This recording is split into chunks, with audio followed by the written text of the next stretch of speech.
চাপের বাচ্চারা সমস্ত হিন্দুস্তানের সৈন্য এক জায়গায় করলেও 14 কোটি মুসলমান 28 কোটি হাতে যদি গজারির লাঠি নেয়, আল্লাহ দিনের কালেমা দিল্লির লাল কেল্লায় উড়িয়ে দেওয়া হবে।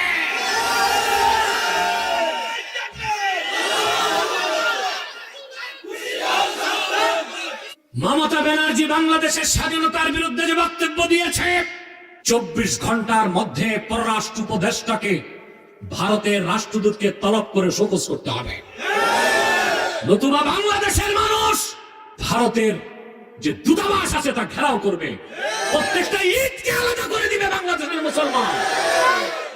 মজবুত থাকুন, আলেম ওলামা ডাক দিলেই ঝাঁপিয়ে পড়বেন ইনশাআল্লাহ। বর্তমান সরকারকে 3টা পরামর্শ দিব, যে 3টা নীতি তারা বাস্তবায়ন করে হিন্দুস্তান বাংলাদেশের নাম শুনলে হরে রাম করতে করতে পানি খাবে। সম্মানিত সুধী, আমি আপনাদেরকে একটা ভয়ঙ্কর সংবাদ শোনাচ্ছি। পশ্চিম বাংলার মুখ্যমন্ত্রী মমতা ব্যানার্জি, এই নষ্টা ভ্রষ্টা মহিলাটি ভারতের প্রধানমন্ত্রী মুসলমানদের রক্তে যার হাত রঞ্জিত সন্ত্রাসী খুনি মোদীকে বলেছে বাংলাদেশে শান্তি রক্ষী বাহিনী পাঠাতে। একটা স্বাধীন দেশে ভারতের প্রধানমন্ত্রীকে সে দেশেরই কোন এক মুখ্যমন্ত্রী যদি বলে শান্তি রক্ষী বাহিনী পাঠাতে, তাহলে বোঝা যায় তারা আমাদের স্বাধীনতায় হস্তক্ষেপ করতে চায়। আমরা যে আশঙ্কা করে আসছি তা কি মিথ্যা? সেটা কি ভারত সুযোগ পেলে আমাদের দেশে হস্তক্ষেপ করবে? মোদীকেও বলে দিচ্ছি আর মমতা ব্যানার্জিকেও বলে দিচ্ছি, সাবধান, বাংলাদেশের দিকে হাত বাড়াবা, 14 কোটি মুসলমান ওই কালো হাতকে ভেঙে দিবে। তৃতীয় বিশ্বের একটা তৃতীয় শ্রেণীর রাষ্ট্র ভারত। বাংলাদেশে যারা জুজুর ভয় দেখায়, প্রত্যেক রাজনৈতিক দলে ভারতের দালাল ঢুকে আছে, ভারতকে খুশি করে ক্ষমতায় যেতে চায়, তাদেরকে বলছি, ভারত প্রীতি যাদের মধ্যে থাকবে বাংলাদেশ থেকে তাদেরকেও ঝাড়ু ঝাঁটা দিয়ে নির্বাসিত করা হবে। বলে কি মুখ রোচক কথা, বলে বউ বদলানো যায়, প্রতিবেশী বদলানো যায় না। দালালি করার ভাষাও শিখে নিছে।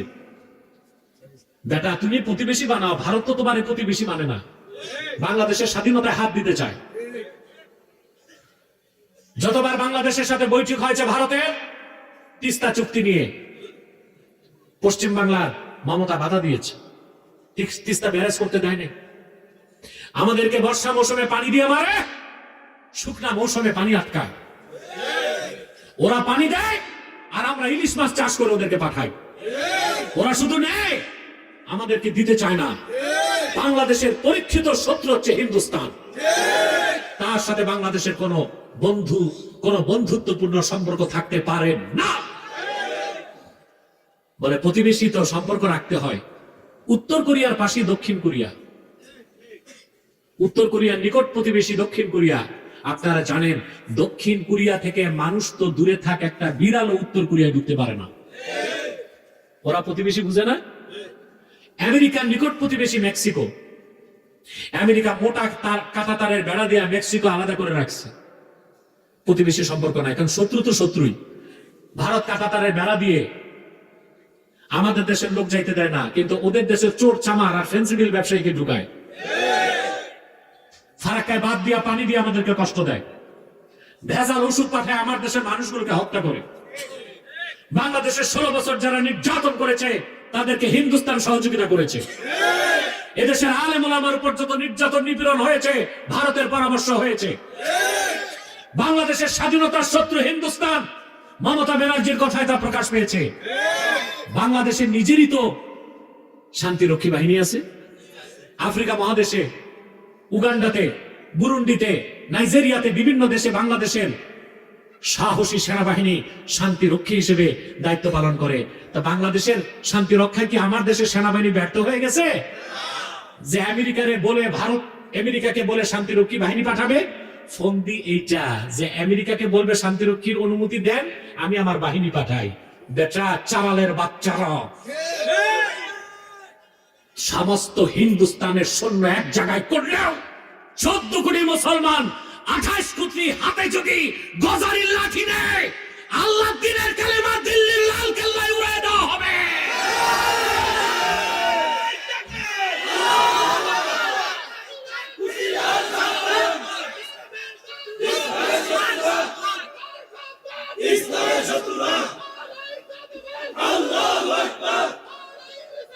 ভারতের দালালেরা হুঁশিয়ার সাবধান।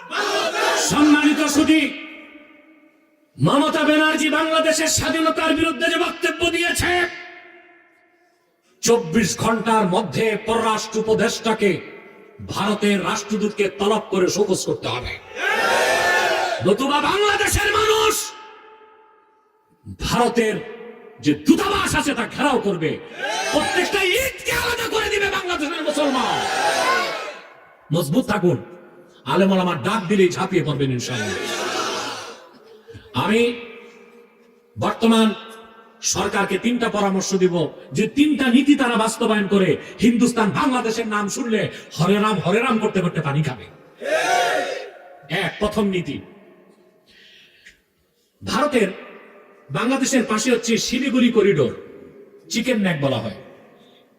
লালমনিরহাট একটা এয়ারপোর্ট আছে, ব্রিটিশ আমলে 1931 সালে করা হয়েছিল। এই এয়ারপোর্টটা বন্ধ। আমি সরকারকে বলবো, লালমনিরহাটের সেই এয়ারপোর্ট থেকে মাত্র 12 কিলোমিটার দূরে চিকেন নেক। আমি বলবো বর্তমান সরকারকে, আপনারা বাংলাদেশ বিমান বাহিনীকে সেখানে ঘাঁটি করে দিন।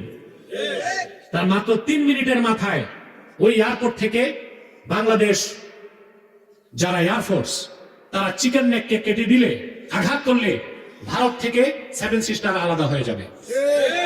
ভারত কখনো বাংলাদেশের দিকে তাকাবার সাহস পাবে না। 2, ভারতের চিরশত্রু চায়নার সাথে আমি বলবো বর্তমান সরকারকে সামরিক চুক্তি করতে। 3, সমস্ত আমদানি রপ্তানি বন্ধ করে বাংলাদেশের উচিত অন্য কোন রাষ্ট্র, অন্য যে রাষ্ট্রগুলো আছে তাদের সাথে বাণিজ্য চুক্তি করা। এই 3টা নীতি যদি বর্তমান সরকার বাস্তবায়ন করতে পারে, ভারত চোখ তুলে তাকাবি তো দূরে থাক, বাংলাদেশের নাম শুনলে ও পানি খাবে, ভারতের প্রধানমন্ত্রী নরেন্দ্র মোদী। কিন্তু প্রশ্ন হচ্ছে, এই সাহসী পদক্ষেপগুলো বর্তমান সরকার গ্রহণ করতে পারবে কিনা, এটি আমাদের প্রশ্ন। কারণ যত উপদেষ্টা বলা ঠিক না, সব মেরুদণ্ডহীন। অতএব জনগণকে সিদ্ধান্ত নিতে হবে কি করতে হবে।